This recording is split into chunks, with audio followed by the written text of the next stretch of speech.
Gilminda, yes, and it talking about yesterday. Yeah. Yes, and sadly had to pull out at for that bronze medal.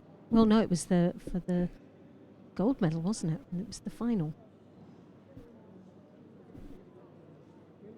There's the action that they were talking about. I don't think Tridos was trying to throw her with. Oh no, had they?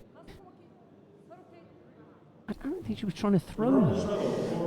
Well, that was it was a bit of an unfortunate thing. But there we have 10 times Tershignac defeats Trados and takes the bronze medal here today in the Abu Dhabi Grand Slam. It's not up to Tershignac anyway to give that decision. No. She got nothing to do with it. No. That's why she's just, poker face. Hey, it's got nothing to do with me. If they decide that they're going to give you hand soku make for what they consider to be a dangerous action, and this is the action here. Yes. Oh, sorry. Yes. Yeah. Right at the end there. And there was no drama. No drama at all. You could see that there was anguish in her face, that it was slightly uncomfortable, but she didn't play up on it. It was quite clear. We've got the second of the bronze medal contest coming up now. Katarina Hecker of Australia faces Agata Ozdobobwach of Poland. It's Hecker in the white judogi, Ozdobobwach in blue. And the referee in the middle for this one is Frank Dirch of Germany. Here's Loretta again. Hecker, these have had a head-to-head, and it did result in back in 2015 the Düsseldorf Grand Prix, where it was a hand sokumaki, and obviously it was Hecker that was on the receiving end of the disqualification. So she'll be wanting to redeem herself, I would have thought, here in this bronze medal match. Both have got impressive track records at this moment. Last couple of weeks ago we saw Hecker, and she was in the Cancun Grand Prix, where she picked up a 5th place. She had an exceptional performance. It was outstanding to watch her, but sadly just missed out on a medal. But here she is again in a bronze medal contest. Will she go that one further? But the Polish contender will be up to stopping her.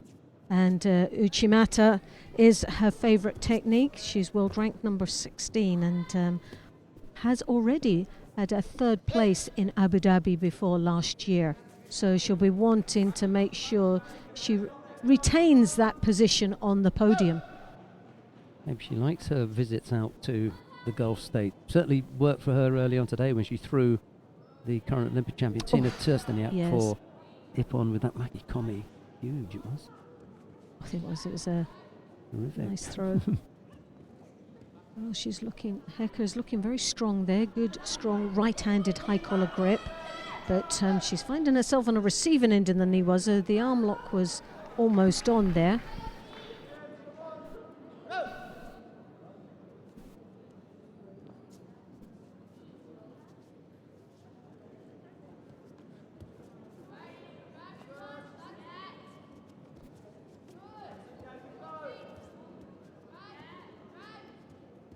Well, Hecker, as you can see, with that high collar grip, drawing the head down, using the ashiwazas to try and break up her opponent's balance.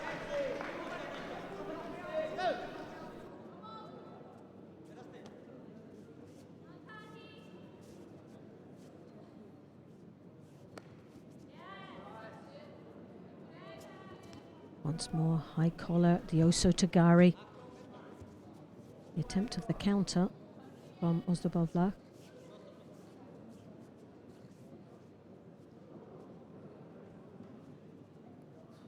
Very strong kimikata from both of these athletes. And a bit of a fine line on the edge of the contest area. Hecker controlling lapel grip, comes over the top once more, draws the head down. Kosota to get that step back as she looks for the Uchimata, but advances her opponent off the contest area. Now Shido's going to be awarded to both athletes, although Hecker had a very strong grip and was controlling quite nicely. She wasn't advancing further on into attacking, so that's hence the reason both of them pick up a Shido. Once more, she gets that high grip. She uses the ashiwazas to break up the balance, to get a distraction as she steps across.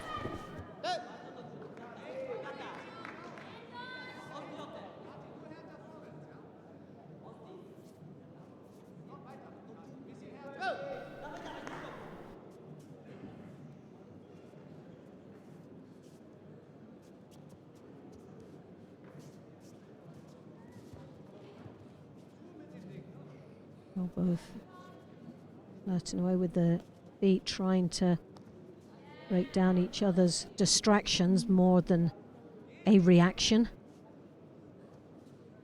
A high collar grip there from Heka once more. Hooks in with the Ouchigari, hops through for what looks the attempt of Uchimata. Hopping out of the contest area.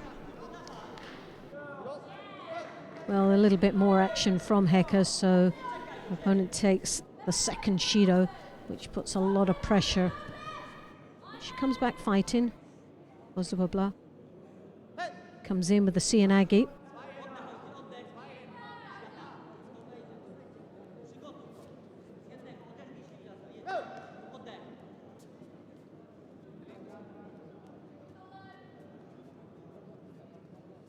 Just got stronger Yes. in the last year, Katharina Heka. You know, with Yeah, there has better been performances. I would agree with you on that. He had, you know, quite a bit of a history of going over easily and out early. Not the case now. Just beginning to have that little bit more bite. Yes. About her. She's controlling this contest quite nicely. She's got that high collar grip, the right hand that goes over onto the shoulder, drawing the head down. And she's dictating the pace of this contest at the moment. And it's working in her favour. As you can see, it reflects on the Shidos, but she looks for the transition into the Niwaza, and the head slips out there, but sadly no opportunity to continue in the Niwaza. Well, 4 minutes have seemed to have just disappeared on these ladies. And we've got one Shido to 2.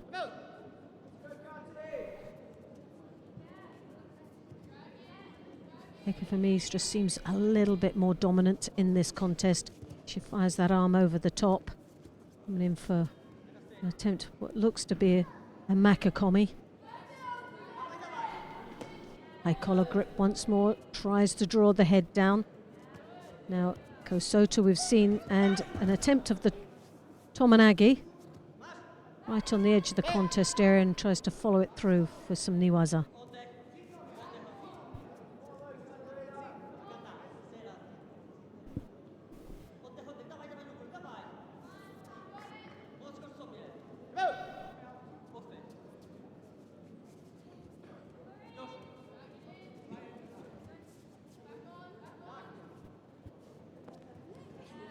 Well, it's always been a very hard-fought match between these two. They know each other very well.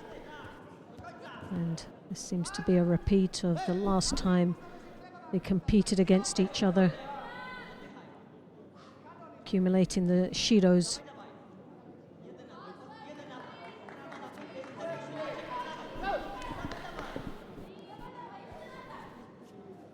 Now Heka has a really strong Uchimata, and she always seems to be setting her opponent up for it. She does the Kosota to get that step, but here's the Koshigaruma, beautifully executed on the edge of the contest area, and 1 minute and 2 seconds into golden score. There was a point where once Katharina Heka had the arms around Agata, then she wasn't going to get off that. She got herself in a perfect position, got the feet right and everything, and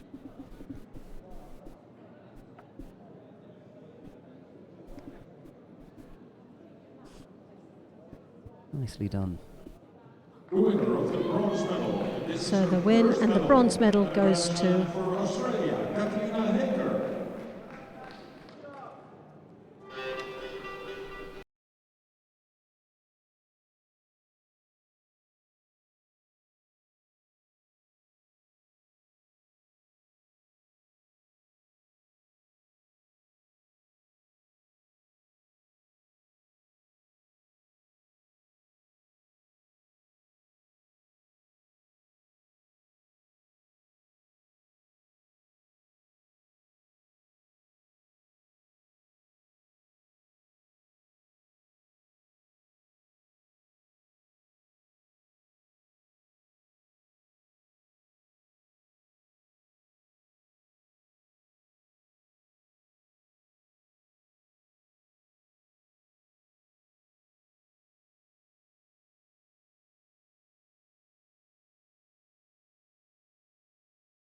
But the arm in there, that was the I thing. know that the arm was wrapped around her body, head caught up. So we come to the final of the under 63 kilo category. Andrea Leški of Slovenia faces Jules Fransen of the Netherlands. It'll be Leški in the white judogi, Fransen in blue, and the referee in the middle for this one is Orlando Cruz of the Dominican Republic. Now, both these athletes very similar, especially when it comes to the world ranking. Leški, world ranked 7th, and Fransen from the Netherlands, world ranked number 5. Both have had a head-to-head, and that was back at St. Petersburg Masters tournament back in 2017, where Leški just lost on an Uchimata.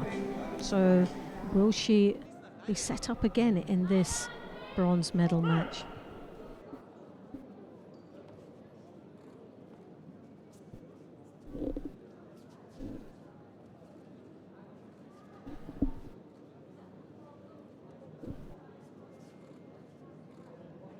Already Leški this year has had some great performances and 2 gold medals under her belt already. Agadir and in Dusseldorf.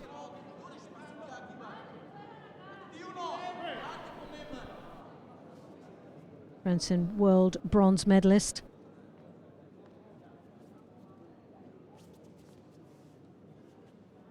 Ever so strong here today, really on form. Based on the performance she's shown throughout the stages here in this competition. Slightly stronger and taller than her opponent. Leški coming in there right on the edge of the contest area. Stepping across with a forward attack. Elbow caught up a little bit there on that. Looked to be the Tayatoshi.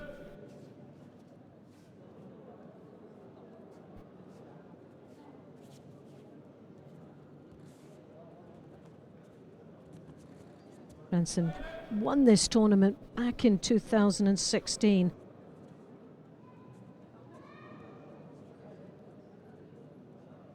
And she'll be wanting to repeat that performance here today, 2 years later.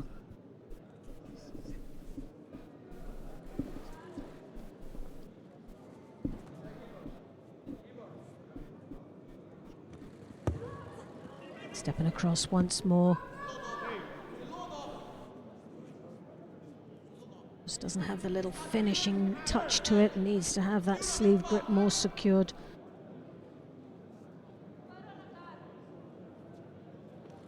Yosota. Oh, nicely turned and securing the Osakomi.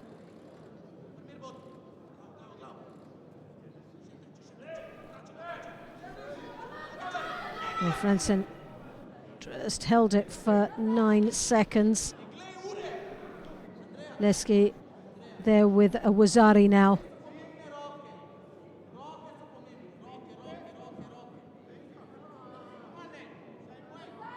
Oh, it was just a little bit short for a Wazari. And we're back to 0 points at this moment. 1 minute, 45 seconds now remaining in this contest. Tomonagi attempt. Yoko Tomonagi. I'm just trying to think who the longer contest suits better, Leški or Fransen, because we saw Leški involved in a long contest earlier on today, and she just got better and better as the contest went on. Not quite sure if that's going to be the case with a fighter like Fransen, who appears to have, you know, a bit of longevity. Yes. And manages to stay strong even at the back end of the contest. We shall see, because we are almost down to the last minute.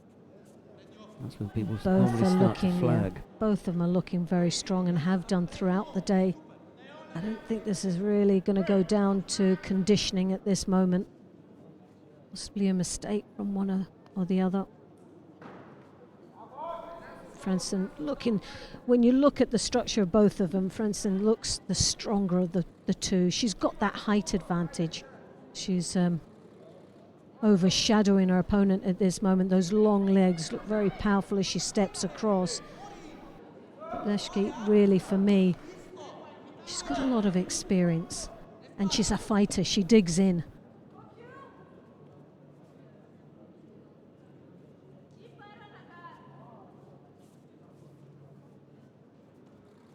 Half a minute left to go as Leszki attacks right-sided, but it's a weak one. Doesn't really threaten France, and they're backed up into this near left corner now, and sorry, they moved across to the right. Or maybe just the camera angle at that time. She tries to step across, a little bit short, but trying to turning it into a makikomi. Not one of the strongest attacks that we've seen at this contest. France pick up a penalty there, or did she have one previously? Got one on the board now.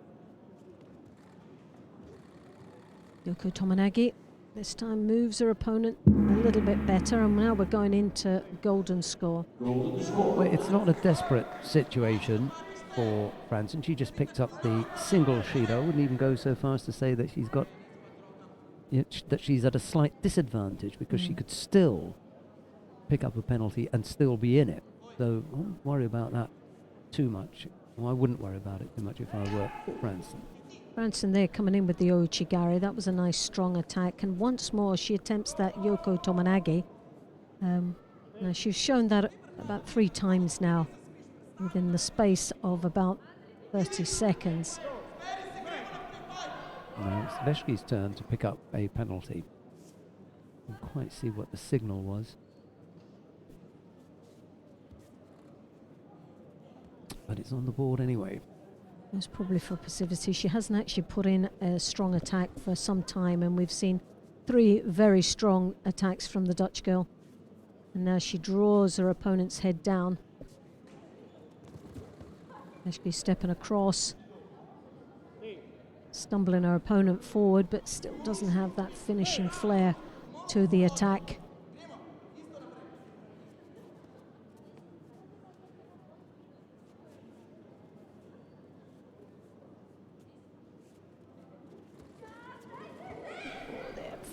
Sianagi once more.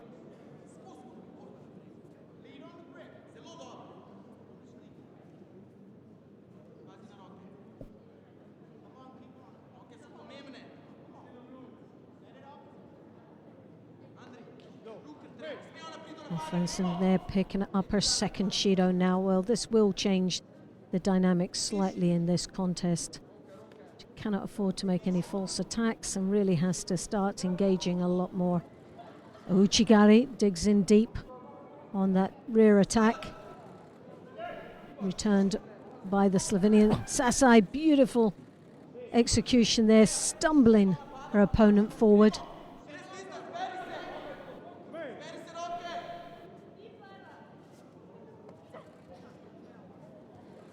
Taitoshi.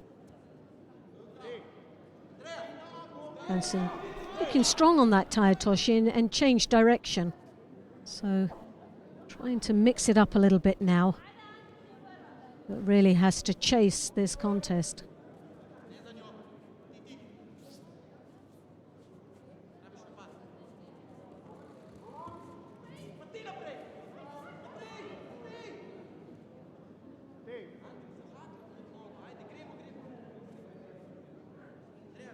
Oh, and 2 minutes in the golden score. Franson with 2 Shidos.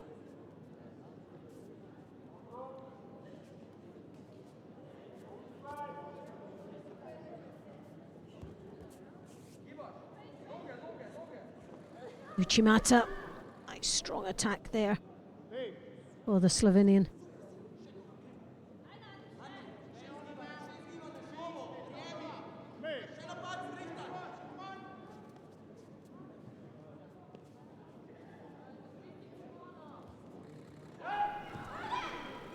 Oh, well, that looked like a bit of a mess there. It was going one way or the other. I wasn't quite sure how that sort of ended up with no score. Well, it was almost Franson, and then it was almost Leszki, and then it was almost Franson again. And then it was just nobody's.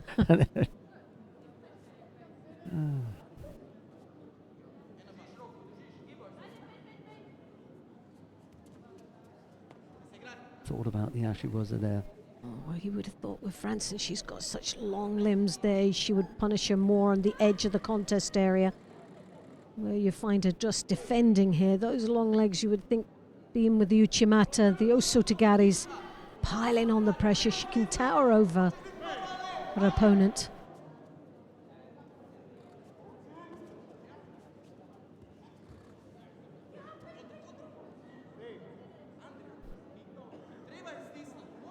Well, neither one of them looking tired when they've been battling away here for 3 minutes. On top of the 4 minutes they've already had.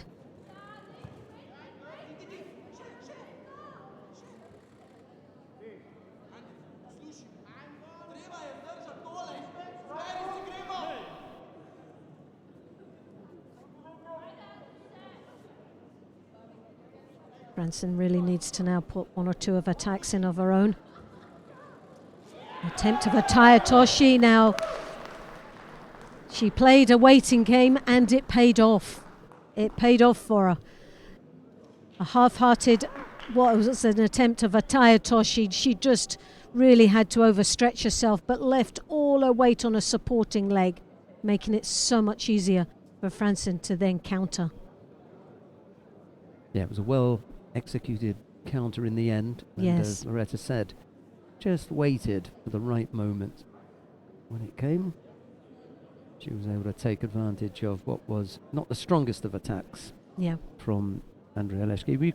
Difficult to expect, a powerful attack when you've been on there for 7.5 minutes. As far as the clock is concerned, It's long, isn't it's it? even longer than that with all the stoppages. So Yeah. the gold medal goes to Jules Franson of the Netherlands. Andrea Leszki picks up a silver. Well, for Leszki, you could see what she was trying to do. She knew her opponent was down by 2 shidos. By looking busy and putting the attacks in, made her opponent look more passive. But in fact, what she did do was she was doing those attacks when she had the poorest of grips. So she didn't have the control.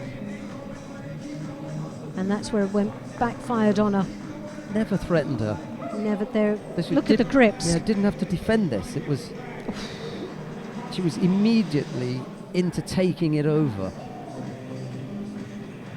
Just played a waiting game, and it paid off for her, because when you look at the grips there, she had the more dominant grip. Leszki came in, but she was coming in by a very strong defense. And a nicely executed counter.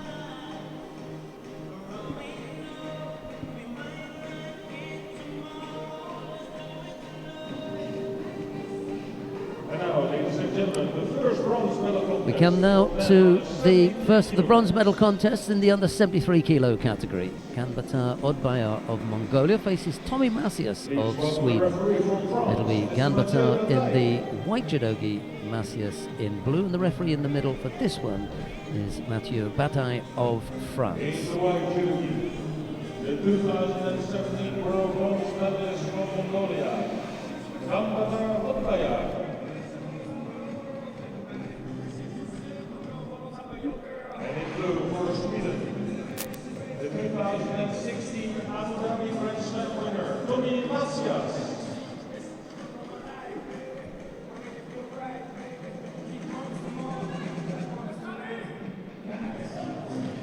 Well, here's the athletes now approaching for this bronze medal match. And Ganbatar, for me, has had a run of 5th places this year.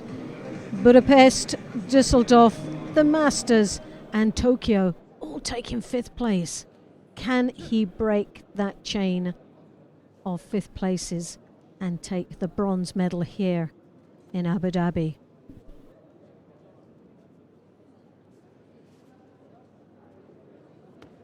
Both have matched up twice in the past, but Ganbatar won both matches. The last time they met was in the repechage of the Tokyo Grand Slam.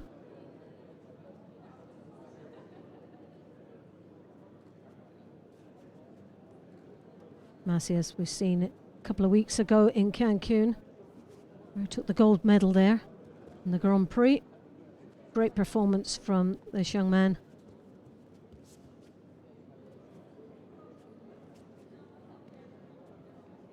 Two very different fighters here.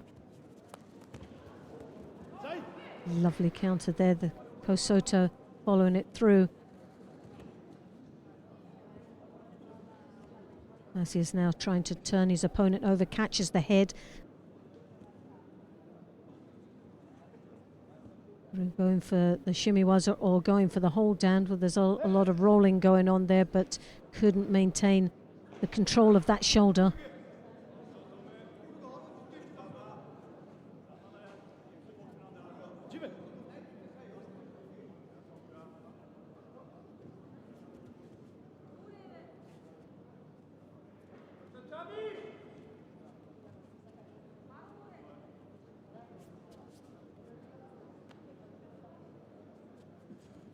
As you can see with that grip controlling his opponent's right side.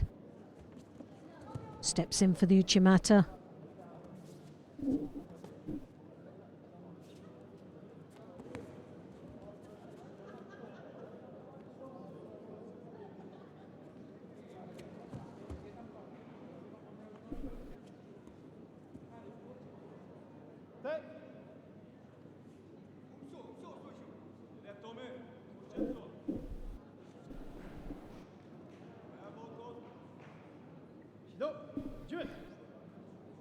Macias, European bronze medalist this year.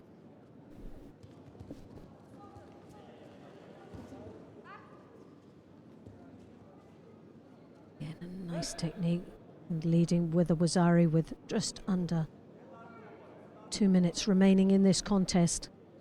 It's still a long way away to taking that place on the podium.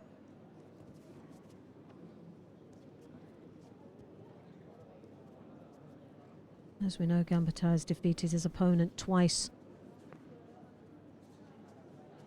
Both times that they have met.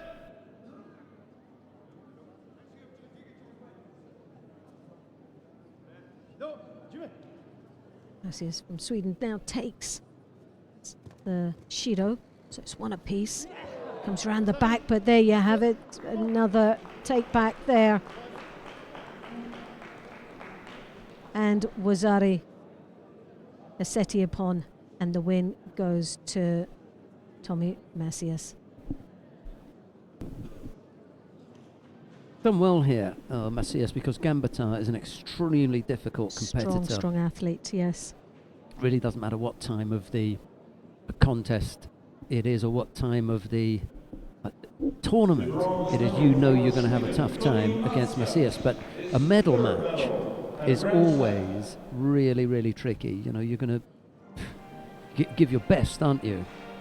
So Gambetta is a hard man to get past, and Macias has done it, and there are some highlights from the way that it happened. Well, it's another result for Macias, isn't it? And we've just got to see how he grows from there. There's a lot of confidence from Cancun to here. Great performance from him. Nice judo. And an elegant style of judo as well. That's what I like about this young man. His judo just flows and it's effortless. It isn't about power. That last one was slightly Pacek-like. Yes. He sacrifices his yeah. whole body, doesn't he? It really is like, and actually was a sacrifice.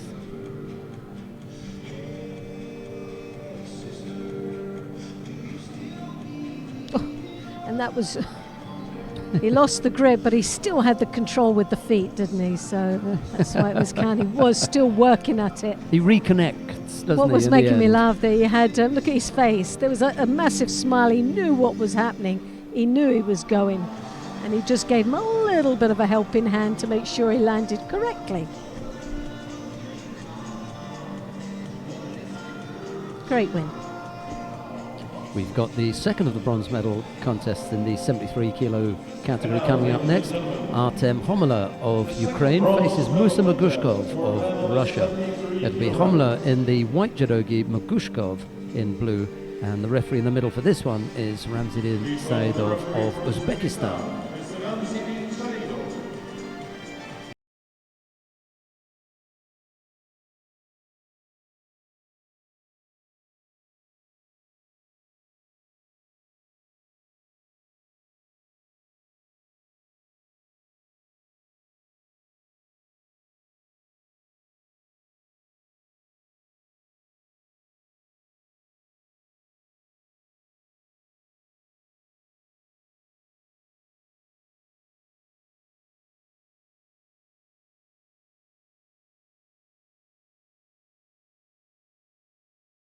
Off there, we've given the final stretch in.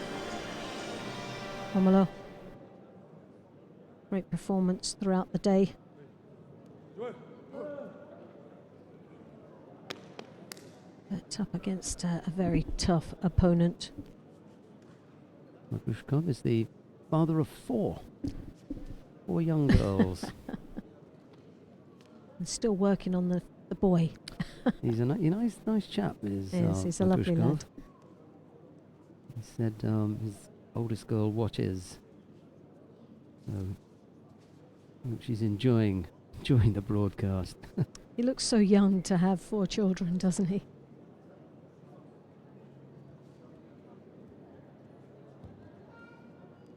Well, as we'd expect. Oh, nice so quick. Kochigari. Beautifully done. And a massive My big smile. That was superb. Yeah, you're definitely going to need a slow motion replay on that one. So sharp, it was untrue. It was just nice to see the setup on that. The feet were there, worked so perfectly. But I'd like to see how those arms worked and to get that reaction. Yeah, because he's almost getting off it, isn't he, Artem Homolo? Magushkov feels him wriggling away and then manages to get back hold of him and put him on his back. How many? 14 medals at the Grand Slam. Wow. Yep. Incredible. So hopefully we can see some highlights on that. And here we go. Oh, right. Well, then what he did, he came in the inside, then over the top, trapped the arm. And as he was doing that, he distracted him from the Kochigari. Because you could see he tried to react off getting that arm caught up, leaving that leg open.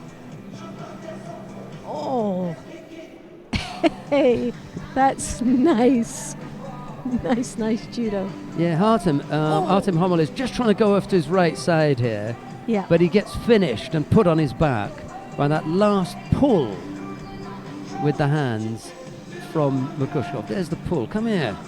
It was like he came over, trapped, pulled one way and switched to the opposite side. Nice little bit of body movement there. Totally took his opponent off guard. We come now to the final of the under 73 kilo category. Akil Zhakova of Kosovo faces Lasha Shavdatuashvili of Georgia. It's Zhakova in the white judogi, Shavdatuashvili in blue. The referee in the middle for this one is Veli-Matti Karinkanta of Finland. From Finland, Mr. Veli-Matti Karinkanta.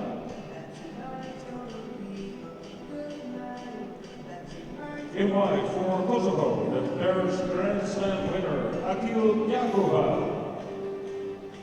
And in blue, the 66 kg London Olympic champion from Georgia, Lasha Shavdatuashvili.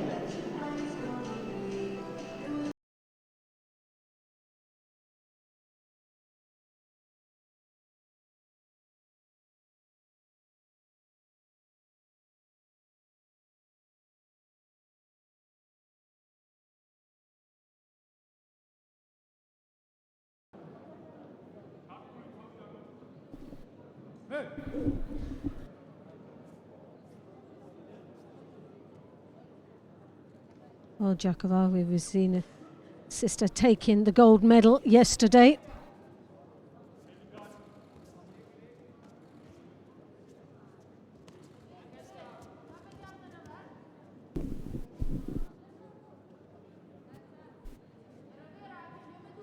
He's not backing off, is he, Zhakova? No, Zhakova's really, well, he's wanted to take another gold back to the household. Shavdatuashvili had stopped for a while to have a look and see what was happening with wrist.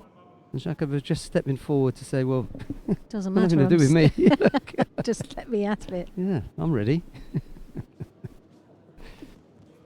Kochigari there from the Georgian as he draws on that lapel. Fighters are so clever now at ensuring that if you make the mistake and put your hand over, they kind of trap it there and you can't get it back, and then it looks as though you've got both hands on one side. On one side, and it does look like well, he lost a little bit of control there, but as you can see, Zhakova just bracing there and blocking it so tightly. Zhakova picked up a penalty for passivity. He's just been trying to close Shavdatuashvili down, which I think is a good idea. You don't want someone as dynamic and explosive as Shavdatuashvili getting past your defences. So the first thing that Jakov is looking to do is to close down the scoring opportunities for Shavdatuashvili. The other side of that, however, is that he hasn't been able to attack but he's himself. looking. Chance here for the Shimiwaza? Well, it looks like it, but very hard to tell whether it's under the chin at this moment. That might be better. But well, he lost an opportunity there. There's no doubt about it. And he had the turn He as well. had the opportunity there. It's slightly untidy, I'd call that, in the turnover there when he lost the Well, legs. I think hadn't he was hooked in yet. Yeah, it was too quick to react. yeah. He should have taken his time in that. He went in too fast. He was just rushing it a little bit too much. Ill prepared. Well, the Georgian, as you can see, trying to settle in with the grips. He's not really getting his own way here at the moment. He's slightly frustrated. Jakova coming up high over in the collar, but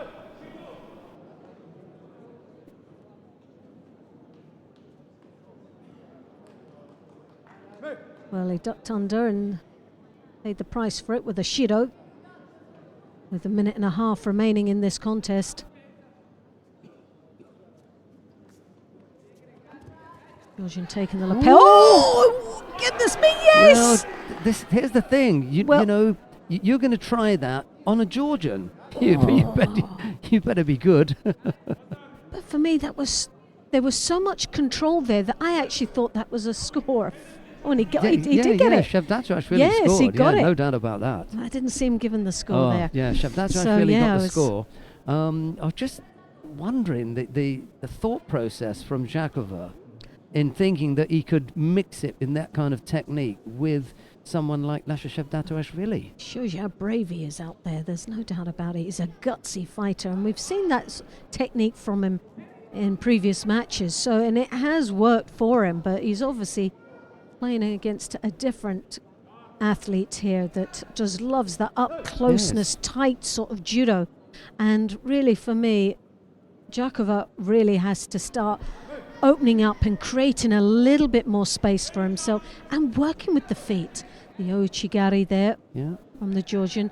I haven't seen any arm ashiwaza, as you said, Loretta, from Jakova to threaten, unsettle Lasha. He's got a good grip. He's come in the inside on the lapel, and he's got that space to maneuver, and he's fast enough. His reactions are very sharp. On again. Just brought him down on the side.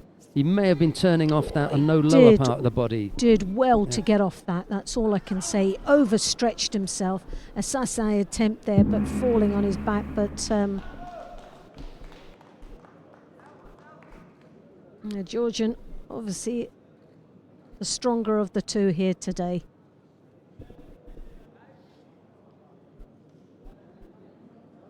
Well, technically, that was one of the most interesting contests of the 2 days so far. Yeah. I mean, it may not necessarily have been, a smash 'em up, bang 'em up kind of final. I think Jakova missed a trick there in the Niwaza. He really did. There was an opportunity wide open for him, and he missed that. Yeah. And I think that was the and only he turned chance. him as well. That was his the only opening. chance. Missed out then. It's probably not the strongest part of Shavdatuashvili's game either. So when you get that opportunity, you can't, can't let it go begging. And unfortunately, on this occasion, for Jakova, it did. He picks up a silver medal. A gold medal goes to Lasha Shavdatuashvili. It's a 3rd gold medal for Georgia.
medal ceremony for women under 63 kilograms. We come now to the awarding ceremony for the women in the under 63 kilo category.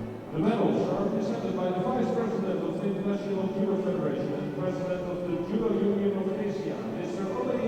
Untitled. The medals are being presented by the Vice President of the International Judo Federation and President of the Asian Judo Union, Mr. Obaid Alanzi. The first of the bronze medals goes to Katharina Hecker of Australia. There's a bronze medal too for Tina Trsteniak of Slovenia. For Slovenia, Andrea Leski. Silver medal goes to Andrea Leski of Slovenia. The gold medal for the Netherlands, Jules Fransen. The gold medal goes to Jules Fransen of the The prize Netherlands. money and the flowers are presented by the manager of the International Judo Federation Military Police Commission, Colonel Stefan Marcinian.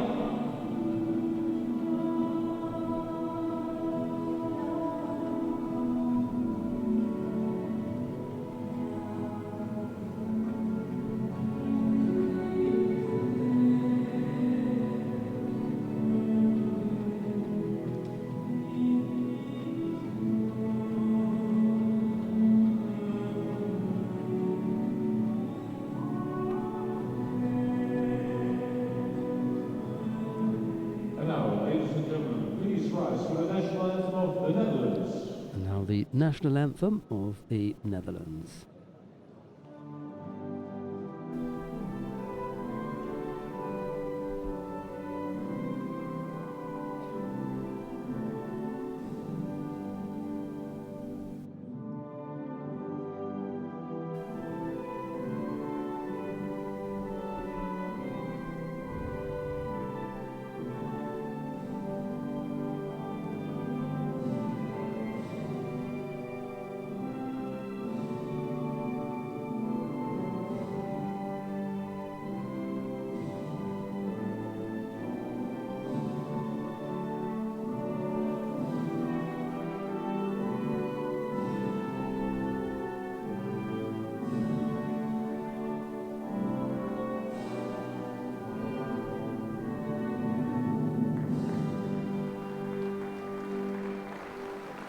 Thank you. And now it's time for a picture with the VIPs and the athletes, please.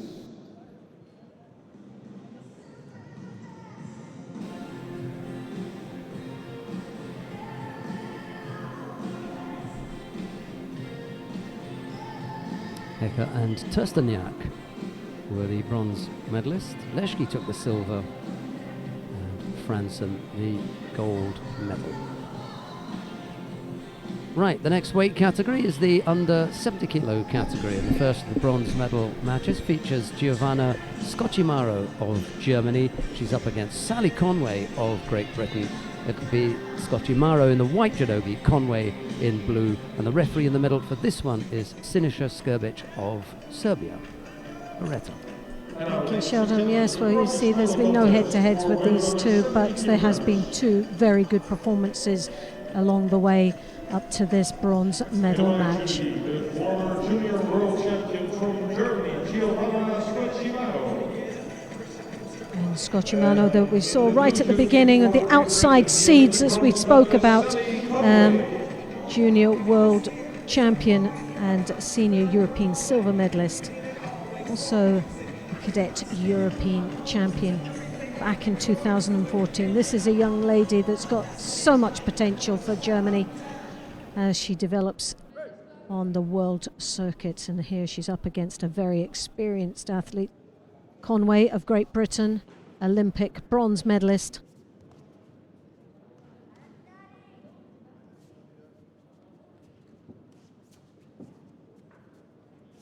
There's the battle way here, good strong grip there on the right for Conway.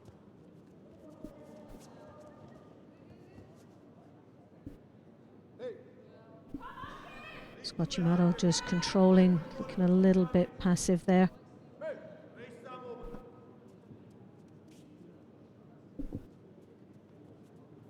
Just a minute and a half gone in this contest. Bit of a settling process, but the German has got some nice skills. The Uchimata, exceptional. Seen it a few times here in this competition. Slightly taller than her opponent, and her slight advantage here. But as we know, Conway, a strong, a much more mature athlete. A lot of experience under her belt. The Osota switching it through to a Seotoshi. Really didn't have the upper body control of her opponent. And found it a little bit loose as she switched to the Seotoshi.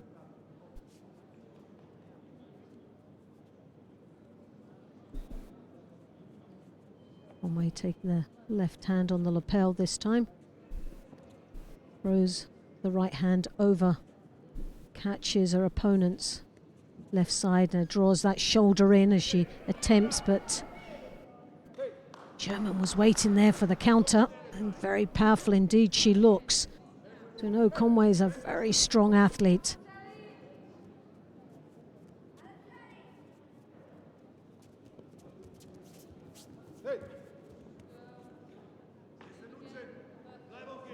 Well, working the edge there, picks up a Shido.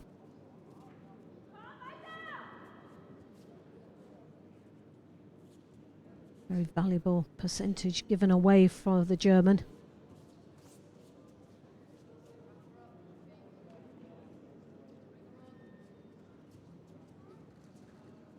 Ochimaro there, coming in for the Uchimata, but just getting her head dragged down a little bit, and Conway obviously feeling that that's what she's got to do. She's got to bring her opponents down to her head, her eye level, just to have an opportunity to get a reaction from her.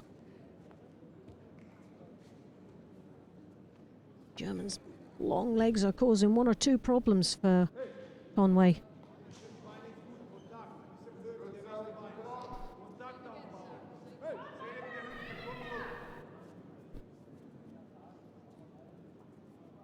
A little bit bounce there in Conway just to liven herself up. Oh, what a throw! And it doesn't stop there, picks up a Wazari, and it looked like a split second of lack of concentration, just walked on to that. Now finds herself in the Niwaza, but Conway very strong down there, but in saying that, this German really is digging in deep. Well, we're just under a minute to go. Plenty of opportunity at this moment for Conway to come back, but she really has to be sharp now and much more determined. It was a bit of a playing game and sizing each other up, but he fell short on that and caught with that Osota.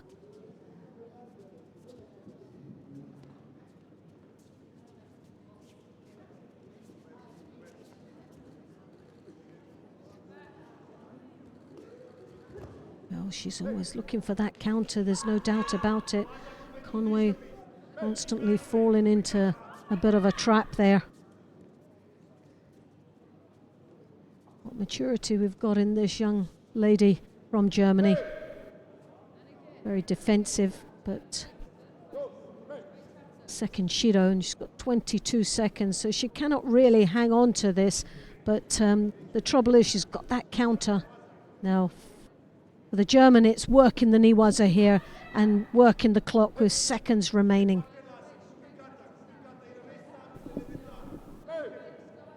Now Conway's got seconds now to try and either even this up, but no. Sasai attempt, but lovely control from the German.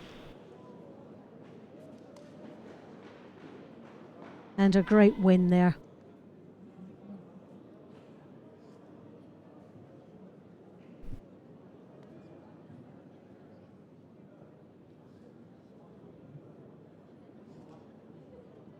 And that is a great win for the German, this young lady that coming through and has fought so well throughout the day.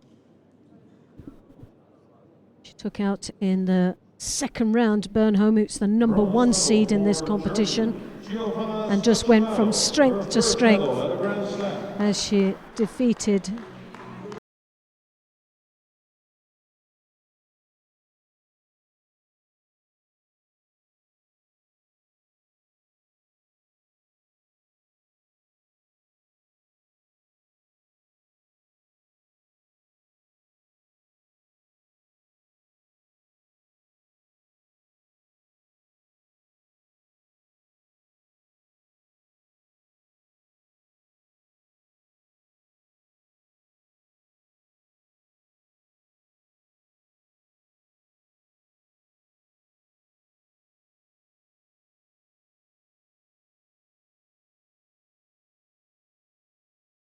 powers away into that, there's doesn't no she? argument with that. And knowing Conway and knowing how strong that athlete is, it's just mind-blowing how that German is, how powerful she is, what maturity she has.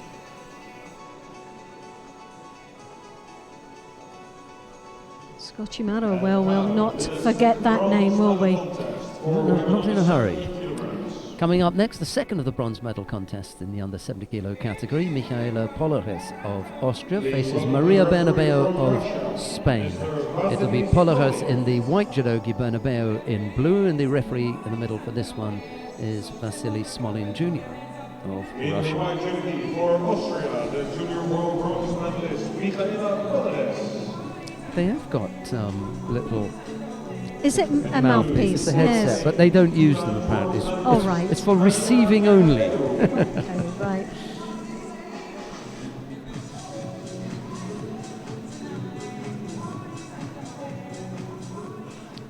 Michaela Polares making her way to the mat. Did you win in Cancun a couple of weeks ago? Yes, she did. I'm quite sure. Yes, she did. And she was European bronze medalist as well, adding to that collection. So a very, very strong athlete. Well, the under 70 kilo category spot was left vacant when Bernadette Graf moved up to under 78 kilos, giving the Austrians a little bit more depth, I suppose, with Sabrina Filzmerzer at 57, two in the under 63 kilo category, one at 70 and then 78, so increasing their chances.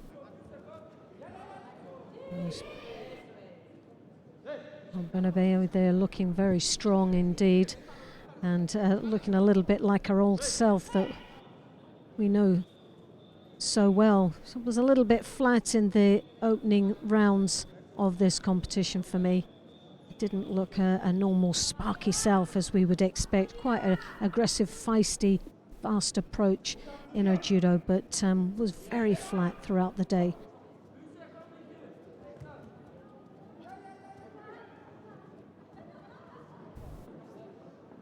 Polios, as you can see there, with that left hand round the back, controlling the actions of her opponent. The Spaniard's got a lovely ouchigari, so, but the problem is if she's controlled on the back, attempting the ouchigari is walking into the counter. And I think this is the sort of setup that the Austrian is looking for, as we know we've seen it quite a few times. She has that uranagi, and you can see she's levering around on the waist, but drawing off to the side as well. They're stumbling her opponent down. The other thing that Polares has got in her locker, once in a while you see that come out, instead of the uranagi, the utsurigoshi. Yes. She's done that a couple of times. Now that is not easy to bring off at this kind of level, but you can see on occasion when Bernabeu gets in there how it could happen. She's just so good around the hips, Polares, that could be a possibility as well. Well, with the Spaniard, she's got the hand in the inside, which can block, but difficult to come past. She's actually very, very strong, the Spaniard, and quite sharp reactions in general.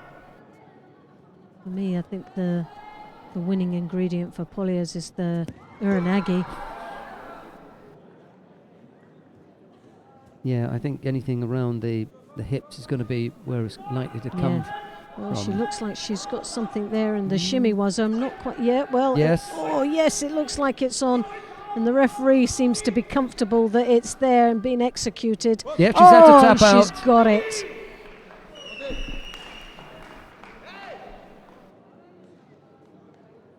Just about tapped out in time as well. Yes, because she did look a bit glazed there, didn't she? Just for a second at the end. Oh, good bit of refereeing as well. He was obviously spot on with knowing where the positioning of the gi was. He's probably been on the receiving end of a few of those himself. Yes, possibly. I could have been nice and said that he's probably been dishing out a few of those himself. Austria, Michaela Luckily, he's not listening. Michaela Polares, a big smile there as she takes her first medal at a Grand Slam. And that goes to add to the gold medal that she got in Cancun, the Grand Prix. We'll have some highlights and then we'll be back with the final of the under 70 kilo category. Oh, painful. Oh, the hips, what a placing. Great example.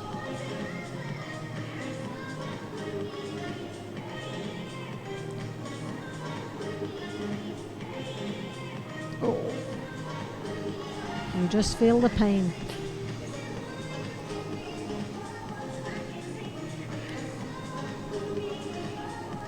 Coming up next, the final of the under 70 kilo category. Margot Pinot of France faces Miriam Butkereit of Germany. It'll be Pinot in the white judogi, Butkereit in blue, and the referee in the middle for this one is Vladimir Nutsabidze of Georgia. Here's Loretta. Oh, thank you, Sheldon. Well, as you can see, both of these athletes have met up before as a head-to-head, but both times Pinot has been the winner and the upper hand in these contests. But Butkereit, for me, has had a good performance here today. She's looked very, very strong, and call for me is that she could take this gold medal here today. Bottom left of that picture, double Olympic champion Xiang Dongmei of China. You know, they're everywhere at the moment, the Chinese, aren't they? know. They've got the Masters as well for this year in Guangzhou. A few of these athletes will be looking for points to collect to make sure that they're in that top group and get invited to the big event. Brilliant start for Pinot there. Maroti Sianagi. Well, definitely Butkereit just walked onto that. Who better to have in your chair for Margot Pinot as far as the under 70 kilo category is concerned than Lucy Decos. Well, Lucy's got a lot of experience. That Olympic gold medal still hangs on that neck.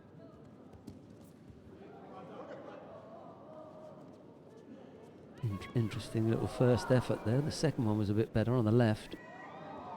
First one on the right was just to get out of a grip. Yes. But she managed to make it look so convincing that she didn't get called for a false attack. It really was just to get out of a strong grip that Butkereit had put on. The second one on the left was a genuine effort. Well, Butkereit has got some work to do now. Definitely has the ability and the skills to come back from this. Tactically, though, you know, an experienced athlete has obviously been on the receiving end of her opponent a couple of times now and knows exactly the game plan coming into this final.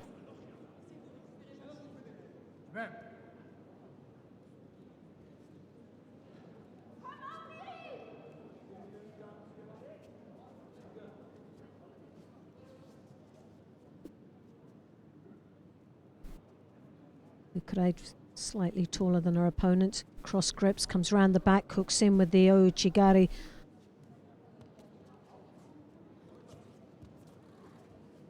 Very poor attempt there of the Sianagi from Pinot.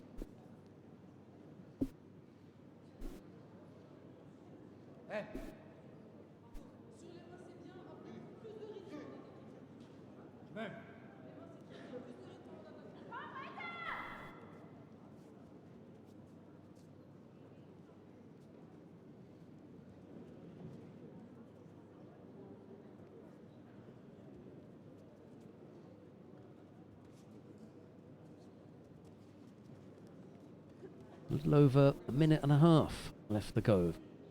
Pinot still leading by that single score, caught Butkereit quite early on in the contest. Bukarai's been just chasing it ever since, and the cross grip there as she comes in. Tries to bring that arm across the chest and come round the back. And that had more to do with breaking up the grip, didn't it? You could see the effort was directed at the hands rather than the feet. That was not a bad little lunge there. But yeah, she was really looking to turn out of that grip. Right, obviously strong with the grips.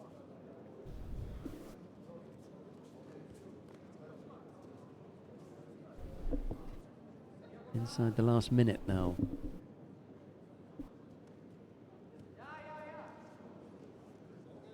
Bukarai there, as you can see, trying to come across.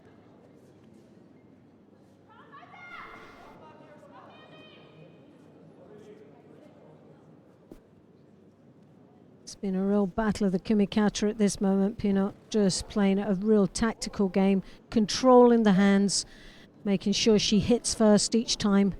She's got a score. She's just now looking very busy out there with just a half a minute, but the stepping across for the Uchimata just really didn't get the upper body connection. The leg was in.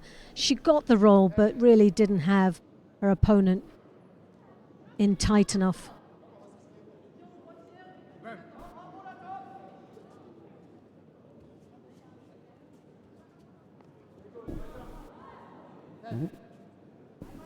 Pick up a penalty for a false attack here. You know, in the last 10 seconds, that's not going to do too much damage.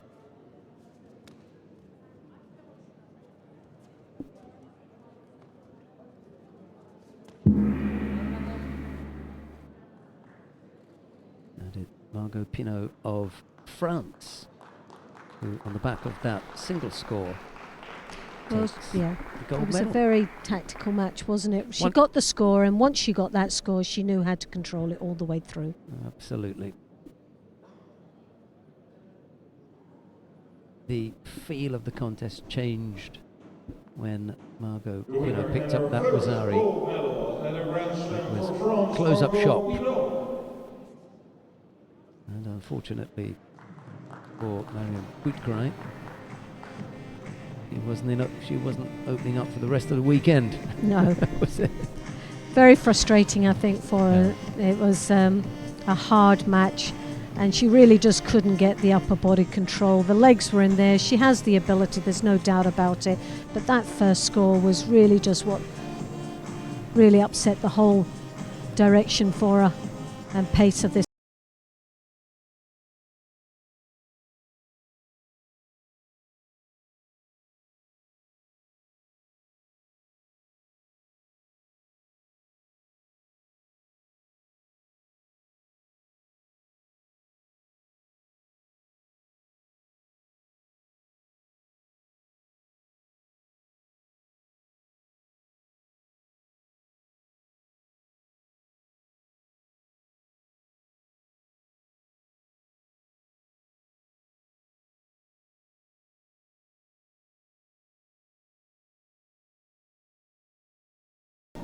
Right, we come now to the awarding ceremony for the men in the under 73 kilo category.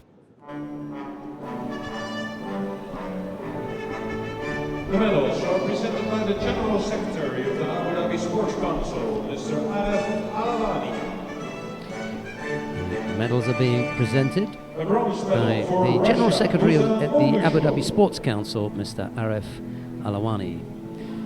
And the first of the bronze and for medals Sweden, Tommy Masias. goes to Musa Magushkov of Russia. There is a bronze medal too for Tommy Masias of Sweden. The silver medal for Kosovo, Achil Yakova. The silver medal goes to Akil Jakova of Kosovo. And the gold medal for Georgia, Lasha Shavdatuashvili. The gold medal goes to Lasha Shavdatuashvili of Georgia. The prize money and prizes are being presented by the International Judo Federation Continental Sport Director for Asia and the Head of Sport Director of the Judo Union of Asia, Mr. Kwong Honche.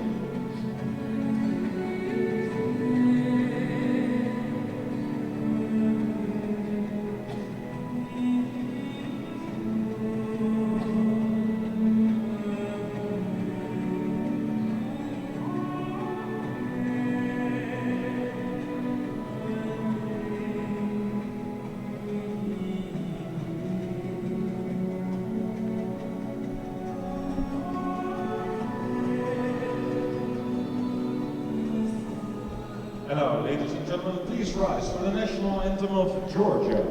Now the national anthem of Georgia.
Thank you. And now it's time for a picture with the VIPs and the athletes, please.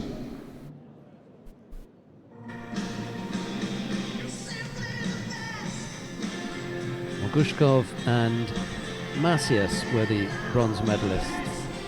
Zhakova took the silver. The gold medal went to Shavdatuashvili. We've got the last of the weight categories coming up now. It's the under 81 kilo category, and the first of the bronze medals features Etienne Briand of Canada. He's up against Frank de Wit of the Netherlands. It will be Briand in the white judogi, de Wit in blue, and the referee in the middle for this one is Amano Akiko of Japan. Looking at the statistics there, world ranked, well, number 2, Frank de Wit, and he's had an outstanding year so far. Devastated on his performance at the World Championships, but went on to redeem himself in Cancun, picking up a bronze medal there with a great performance. And in blue for the Netherlands, the 2-time Grand Slam winner, Frank de Wit. 2-time Grand Slam winner Frank de Wit makes his way into the stadium. You can see in the lower middle of your shot there, slightly damaged looking Malinda Kelmendi. Yes. 2 nasty shiners either side of a cut nose. Oh, what a shame. In the wars yesterday, but chatting openly earlier on today. I had a good chat with her early on.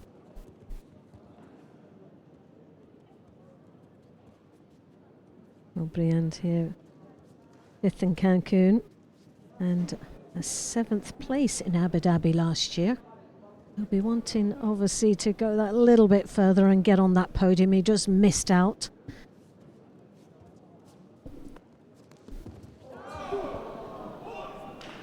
Oh, and sadly it wasn't going to be today, as Frank de Wit takes the bronze medal back to the Netherlands.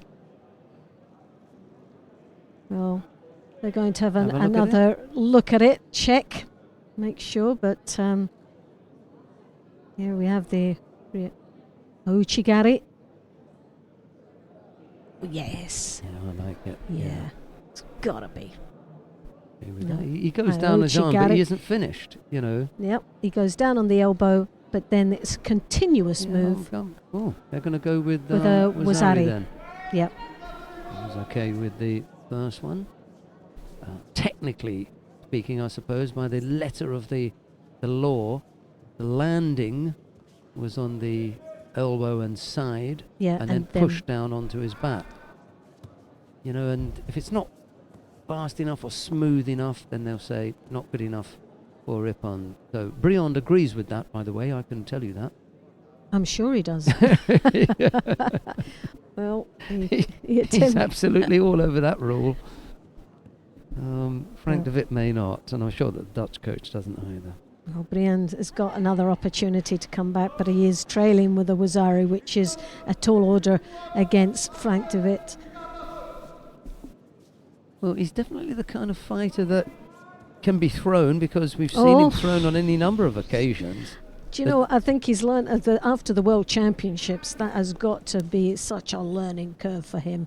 I don't think so. That his style is to go out there and smack them. You know, that's his style. And if in the process he ends up getting smacked, well, he'll take it. But he does like to throw, doesn't he? Well, it's how he takes it. He took it very hard in the World Championships going out the first match. But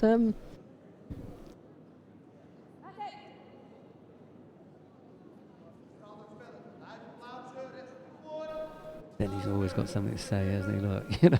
yeah. But got another fighter with the need for medical attention. It's Etienne Brion this time, and just a bit of tape coming off from the fingers. I think what's happening is, I don't know, maybe, well, they just haven't tied it up properly. But there have been a few occasions when fighters have needed, you know, to have fingers retaped. Yes, when you actually look at a lot of the fighters here today, the amount of taping that's on the fingers, it shows the extent of grip fighting that's involved here in judo now. Yeah.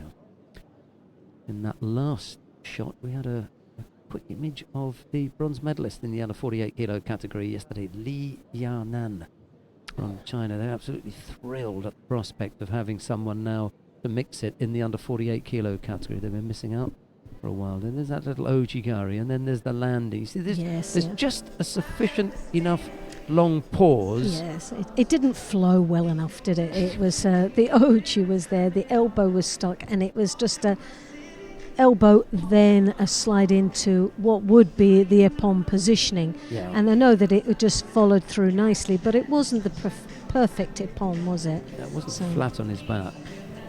If the elbow hadn't been there, yeah, I would have said ippon. There's a diagram on the International Judo Federation website that describes the routes by which, you know, ippon and landing can be achieved. And down and then onto the back is a no. So down onto the side and onto Across, the back, is a no. Onto the back and off is a yes. Yes. Because the initial landing is on the back. Directly flat and then turns. Yeah. Wazari for Frank David. Half the contest gone. Brion not out of it yet. He's just picked up that single Shido. So let's see if he can stage a comeback here. Well, Brion has come back quite feisty into this match. He knows he's a Wazari down. He's really, at the end of the day, psychologically, he's got nothing to lose. He's got everything to gain by just digging in deep and really going for it. He's got a minute and a half. And is he gutsy enough to just make it all or nothing?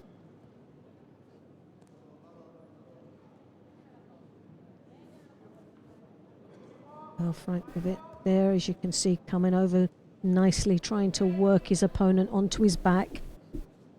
He's turning him directly over the opposite side. Needs to hook in onto that arm to try and lever his opponent backwards, but just got a continuation of a roll and very little to follow up on.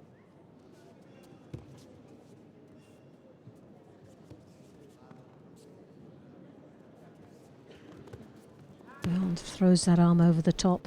Doesn't connect as well as he was hoping, but whoa, what an aggressive approach there as he knocks right onto his face.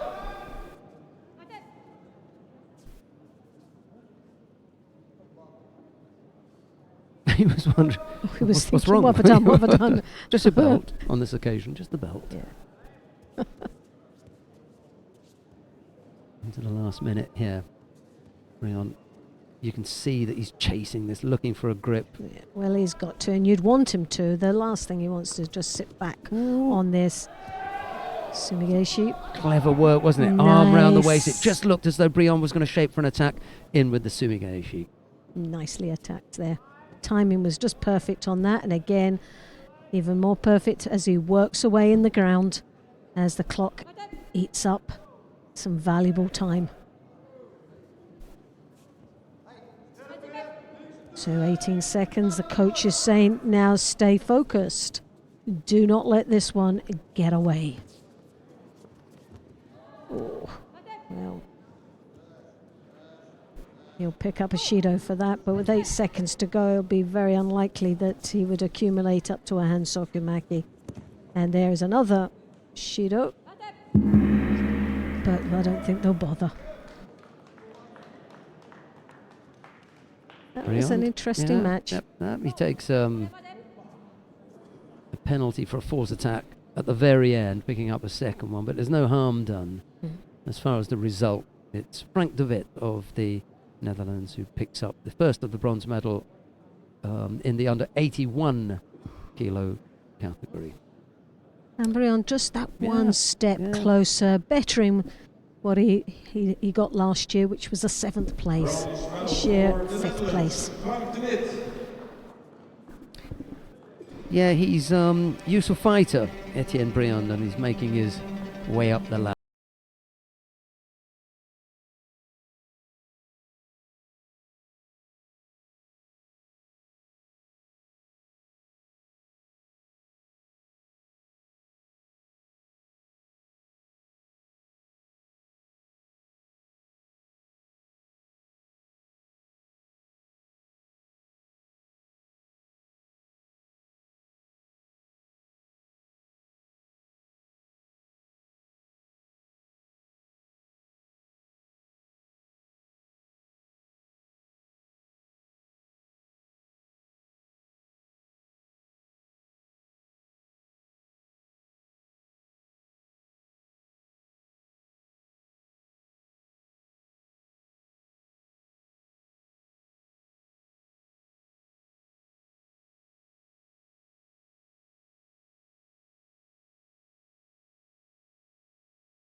Said Molay of Iran. However, Hamza's not going to have an opponent because earlier today it was Said Molay, the current world champion, who sprained his metatarsal in the quarter-final.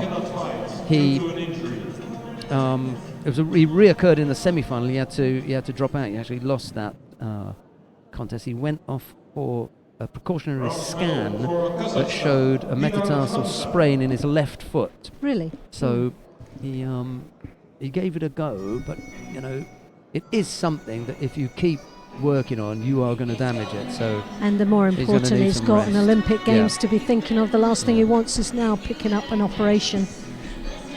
On the right of the screen is Li Yanan, a little bit shy, I think. Right, we come now to the final of the under 81 kilo category.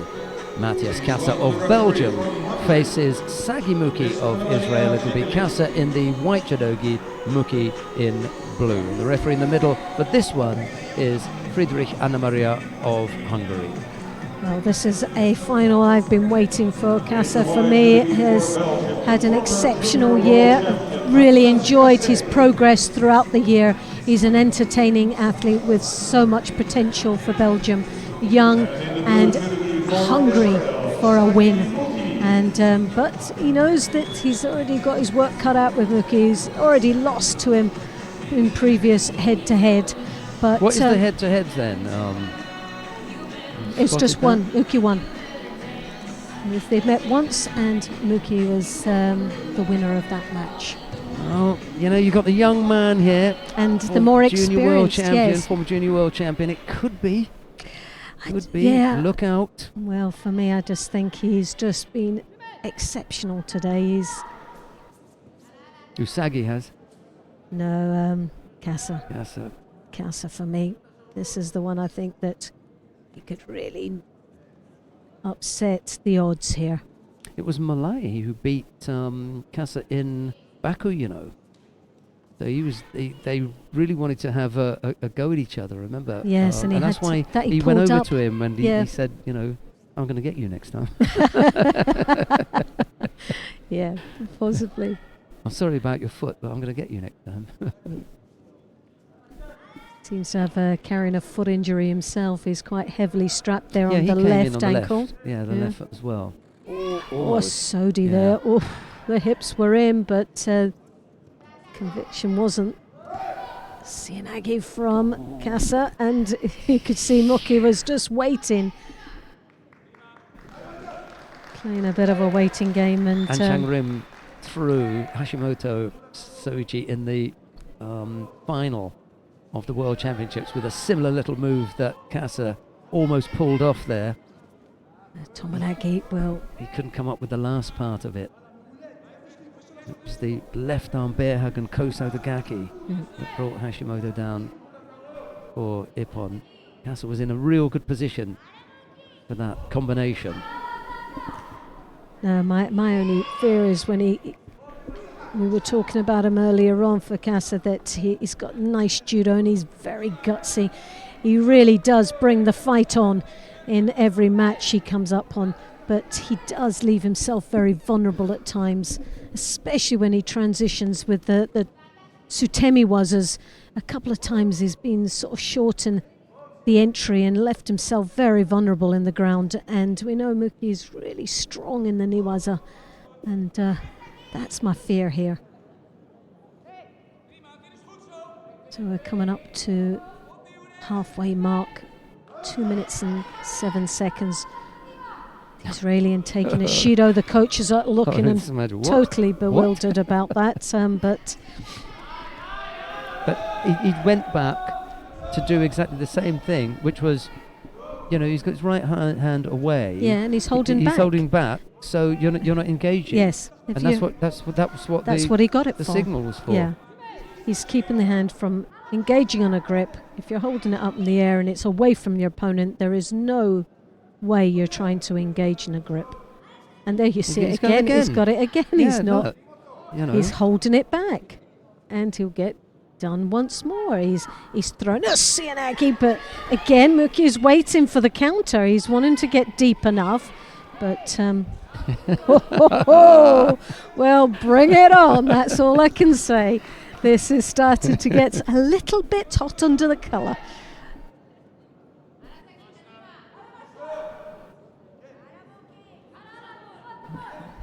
Oh, this young man will... Oh! Well, it looked like it was going for a big one there, but face Casa, plant almost. Planted flat on his face. I could hear that thump from so here. did I. Got through his defences, right underneath him. Couldn't get the turn, however. Tomoenagi there again. Muki, as you can see, he's setting up with that high over the back grip. It is very controlling there. And Kase's got to be very careful. Inside the last minute. Single Shido picked up by Sagimuki. So just standing his ground here, waiting to see what Muki's going to offer up. Yeah, he's got second best on the grip there. He's over the top. He may feel that he's trapped that arm, but he hasn't. As you can see, Muki letting go of that grip. He takes the sleeve now, looking to throw the arm over the top and connect the head. But as you can see, he's Sodi switching it, and Casa reacting well enough there to engage, but there's a little bit of a habit that Muki has. He draws that arm back and tries to lunge it, but then draws it back again when he doesn't get the positioning right. And both of them pick up a Shido piece. There's more danger in that. For a bit of powder cake there going on. There's really well, that went really quick, didn't it? Into golden score. Well, they've dropped the one for Muki, which levels this up to a Shido apiece. Well, that saves me from explaining what I was going to say about the danger of Muki picking up a second penalty. Yeah. He didn't. So penalty apiece as we go into golden score. Muki once more, Cianagi. Oh yes! Well, he came in with the shoulder, but just clipped the feet of Casa. And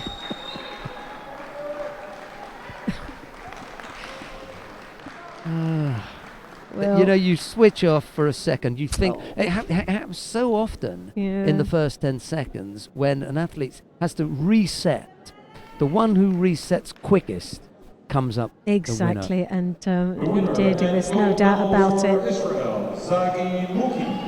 So Muki there takes the gold medal in the 81s, and Picasso, a well-deserved silver medal for such a young athlete. He really is hitting the marks every time. A consistent athlete that we're seeing time after time, either very close to that podium or sitting on the top of it.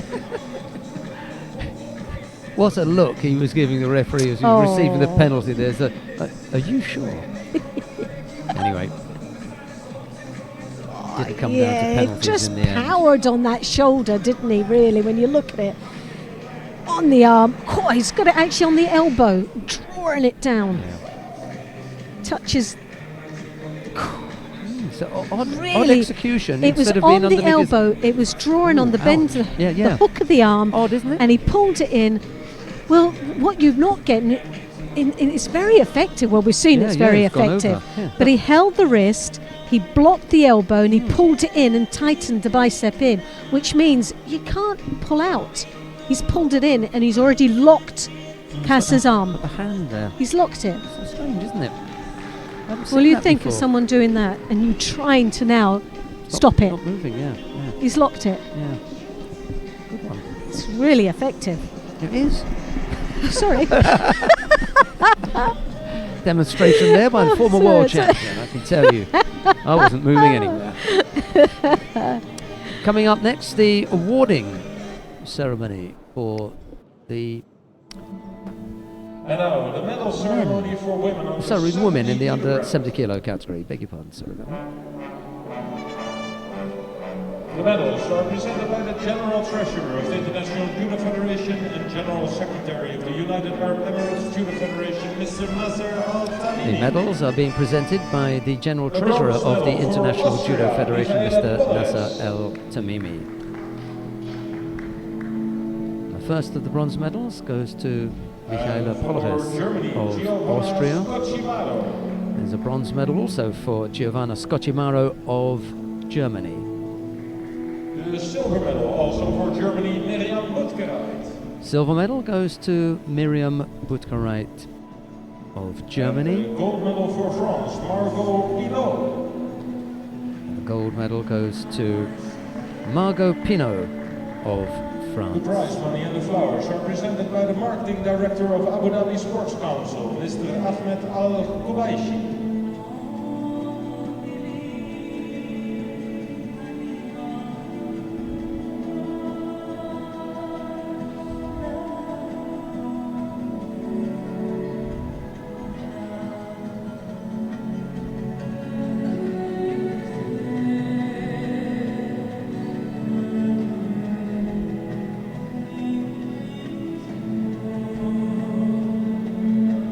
And now, ladies and gentlemen, please rise for the national anthem of France. Now the national anthem of France.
Thank you.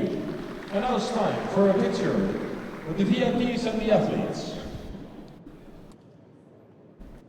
Yeah, Dennis van der Geest got it right, hasn't he? The stadium announcer. Time for the picture with the VIP and the athletes.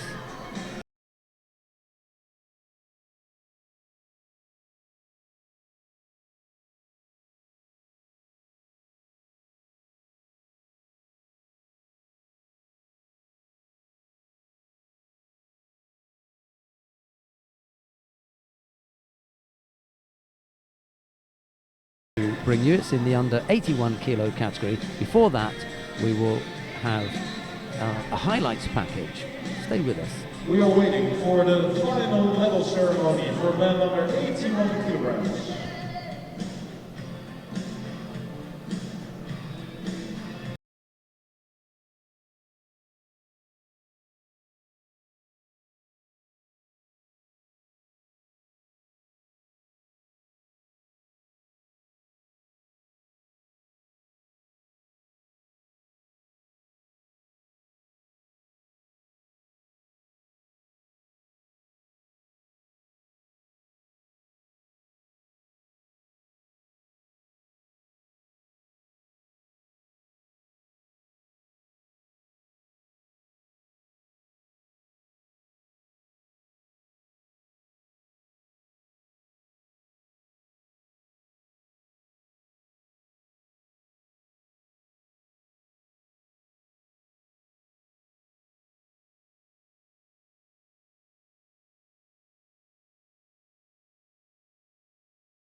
Right, I think we're going to have the awarding ceremony for the men in the under 81 kilo category first.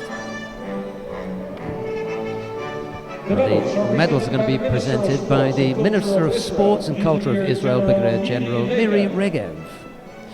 And the first of the bronze medals goes to Dina Hamza of Kazakhstan. And for the Netherlands, Frank de Wit. There's a bronze medal too for Frank de Wit of the Netherlands. The silver medal for Belgium, Matthias Cassé. The silver medal goes to Matthias Cassé of Belgium. And the gold medal for Israel, Sagi Muki. The gold medal goes to Sagi Muki of Israel. The prize money and the flowers are presented by the President of the United Arab Emirates Judo Federation. The prize money and flowers are being presented by the President of the United Arab Emirates Judo Federation, His Excellency Mohammed bin Talib Al Dari.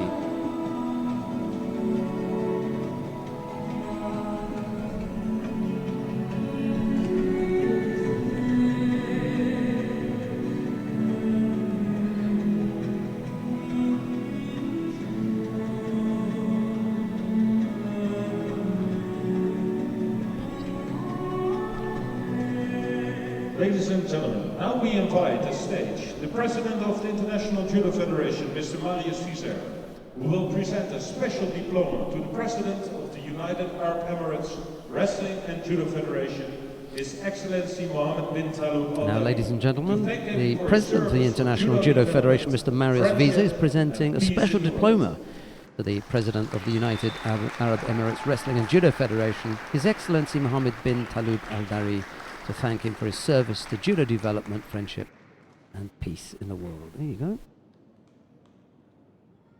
And now, ladies and gentlemen, please rise for the national anthem of Israel. And now the national anthem of Israel.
Thank you. Well, at the end of day 2, there were 3 gold medals for Georgia. Kosovo ended up with a gold medal. Israel took gold today. France, the Netherlands, Mongolia, and Italy. Those are the gold medal winning countries on the end of day 2. We'll be back tomorrow with more action at 12 o'clock on the third and final day of competition from the Abu Dhabi Grand Slam. But from Loretta Cusack Doyle and myself, Goodbye. See you tomorrow. bye-bye.